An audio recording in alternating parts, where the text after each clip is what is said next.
You're listening to Real Facts on Real Estate with Sean Patrick Maloney. That sounds good.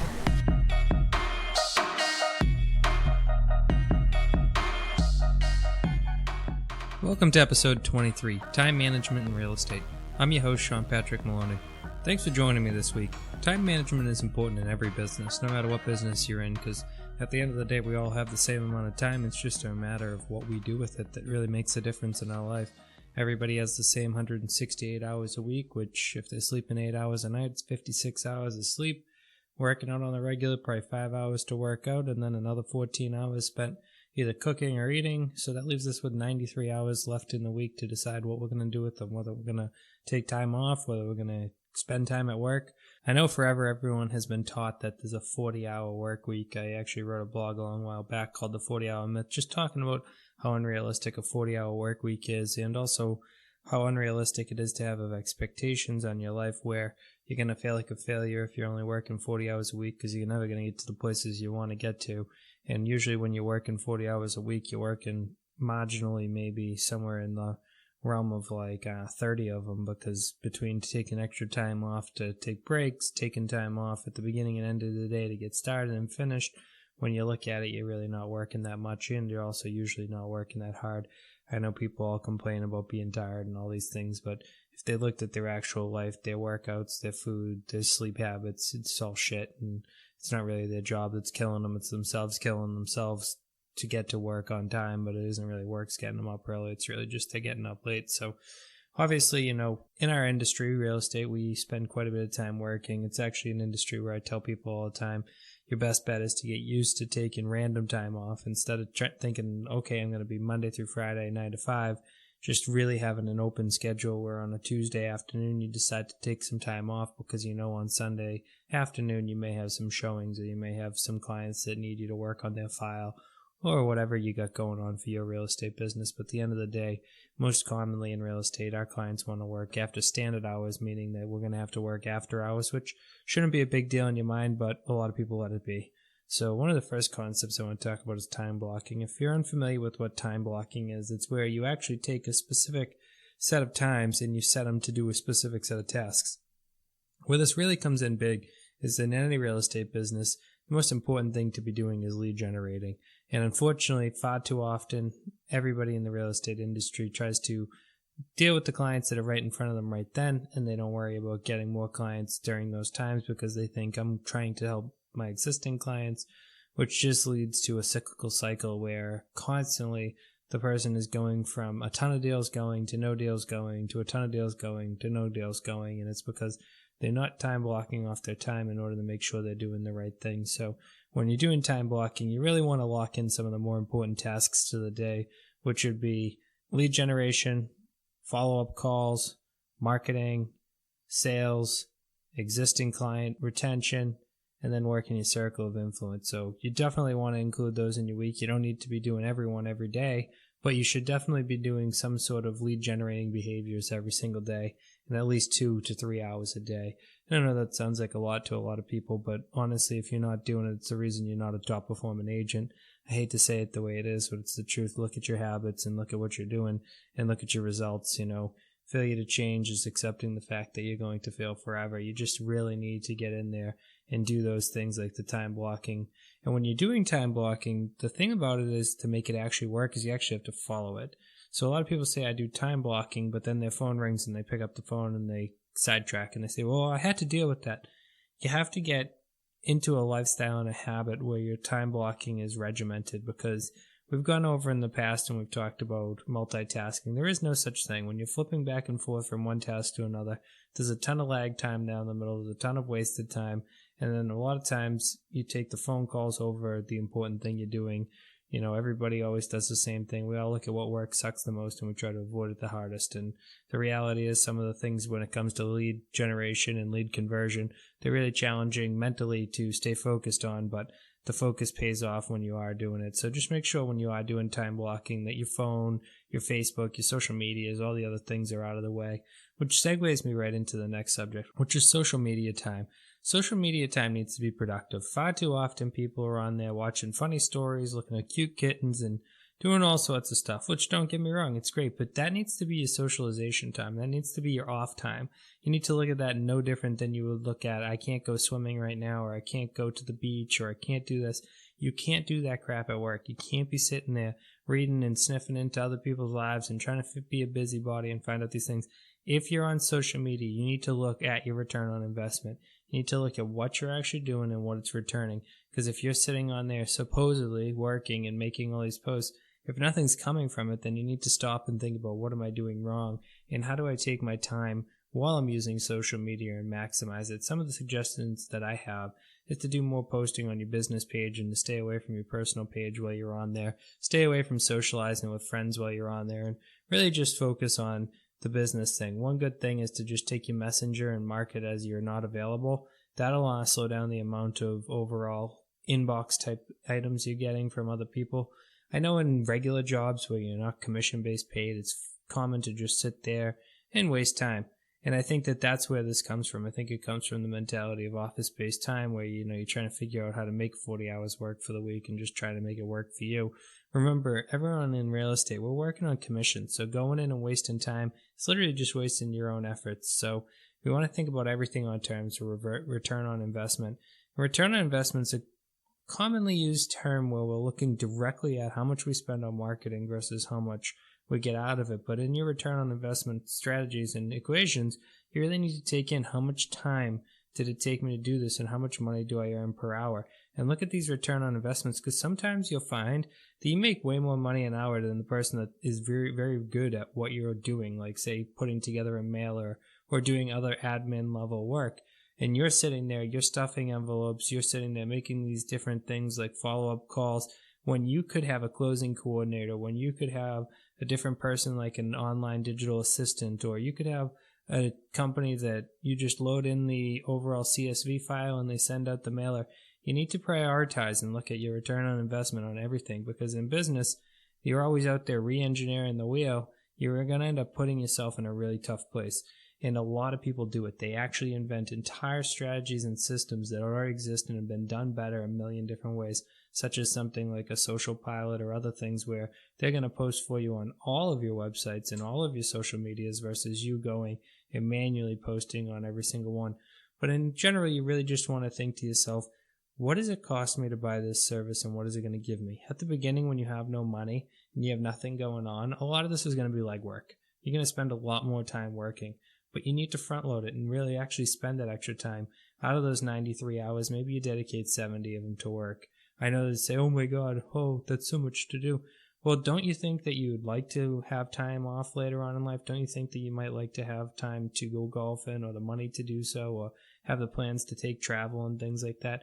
Dedicating yourself at the early part of the stages of the business save yourself from having to dedicate the time in the later stages. Let's go over one of the next subjects when it comes to time wasting.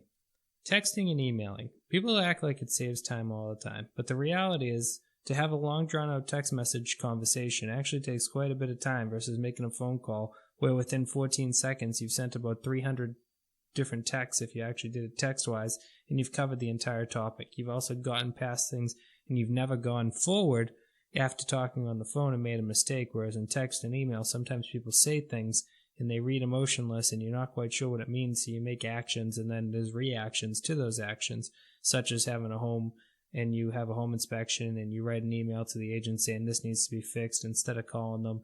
And the way it reads is like you're not saying that this needs to be fixed like as in your client's going to do it. You're saying this needs to be fixed as in their client needs to be doing it. And there's just little things like that, little single words that get left out and stuff, which lead to big waste of time. So remember, when you're trying to save time, phone call is usually a great one. And then with phone calls, you got to think, if I'm going to be traveling a lot during the day, I will print things off my computer like listing sheets and other information sheets like that, so that when I get out of work and I'm going on my road from place to place, I'm there making my phone calls. That way I'm doing two birds with one stone. You live in a state where you got to wear a headless device or Bluetooth or whatever. I think it's available in all cars. And nowadays, honestly, when it comes to your phone, the overall speakerphone is actually pretty unbelievable. Everybody's phone comes with headsets. There's a lot of different options to that, so I don't want to hear excuses of I'm in a hands-free zone or driving and talking is dangerous. Well, grow up and learn how to work. stop blaming things that are untrue. I know you just want to sit there and listen to your radio stations. The other thing that those times can be used for is training. Training like this, you may even be doing this right now. You're in the gym, you're driving, you're listening to a podcast, and you're training. That's maximizing your time. Sitting there and putting filth into your mind by listening to different music and how great it would be to be off and thank God it's Friday and all these other things, that's not growing you and not growing your person. When you're spending time doing things like that, just like I said on social media, same thing that applies with a movie or going out kayaking or anything, you need to look at listening to the radio and watching TV as a choice to have fun, not as an obligation, so that when you're in the car 5, 10, 20 hours a week, which some of us real estate professionals legitimately are in the car all the time, you're wasting your time sitting there listening to music, and then you complain, geez, the radio only plays the same things all the time. No, you listen to far too much radio, and now it's on repeat mode because you're spending your entire day in the car. Why not just move that time into, okay, I'm going to put in an hour a day, not even a big commitment, but 1 hour a day into audiobooks, or 1 hour a day into listening to podcasts that are about growth and development in my industry. And I'm going to actually take that stuff and put it to practice. That's a big one to check in with. Next down, let's talk about some things real estate agent specific and also kind of throughout the industry really, but really I want to just talk about a few things like driving checks around. Driving to another area to drop a check off is pointless in the world of the digital era. We can now send a check via email, and it can be there, and the agent or the other person you're working with confirms that they get it and says, okay, it's not a problem that I mail it, then you're in good shape. I always say get a digital confirmation. Make sure that the person that you're sending it to has confirmed that they're accepting that method and that they're going to be waiting for your mail, and then also get a digital receipt that they got it. It's important because, in a world where we are mailing checks, I do think it's very important to make sure that we're confirming that we locked in the offer or we locked in the purchase and sale agreement and that check is confirmed. Another one is going to home inspections. So as a real estate agent, going to the home inspection is important for your buyers. But for your sellers, when you go to the home inspection, you're not there for anything other than to get in the way. The home inspection takes longer because now you're going to be chatting with the people. And overall, you get to hear about everything that's wrong with the home. In a state, say like Massachusetts, if you attend a home inspection and something comes up, now you need to disclose it to the future parties. Even though it's just the opinion of a home inspector, his opinion is valued higher than your opinion in the state. So once you hear it, you got to disclose it. So why not just let the buyer's agent go there, do the home inspection, and then get back to you if they think that there's anything they want to fix. And when they do say, I'd like you to fix some things, have them only send you the specific pages that you want. First, you don't have to read a 70-page information sheet. Second, you don't know about things that don't matter to that buyer. Third, you're going to be able to take it and go over it with your client in a lot less time. When you give your client a 70-page document, guess what they want to do? They want to talk about everything.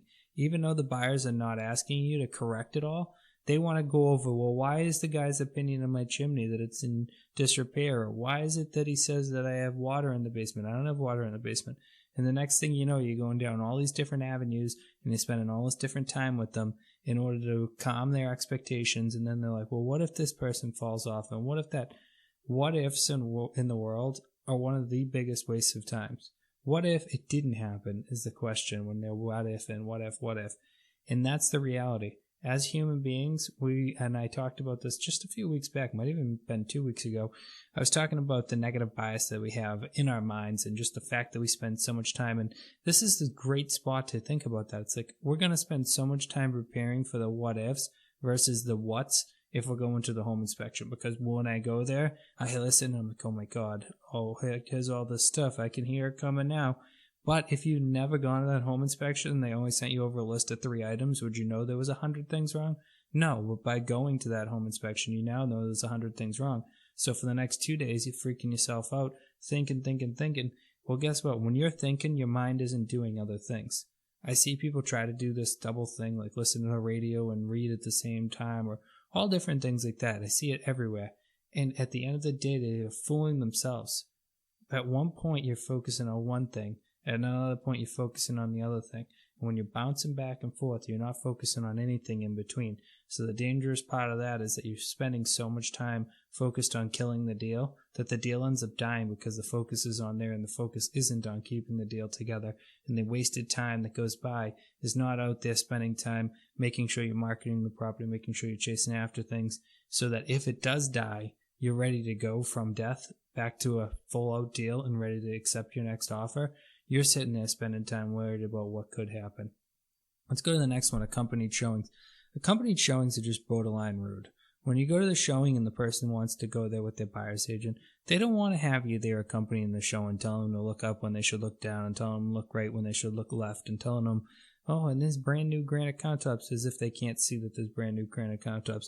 And I know what you're thinking. Oh, I'm a salesperson and I owe it to my client. You owe it to your client to stay out of the way. That's the truth of it. Accompanied showings take at least 2 to 3 hours of your time. And that time could be used to spend chasing after other clients, working with other buyers, working with other sellers, working on your marketing back at the office, working on so many different things. But what it shouldn't be is following somebody around like a little monkey, just reciting back things. Like, you're just there. Okay, I'm there for them, and I'm going to watch over their house.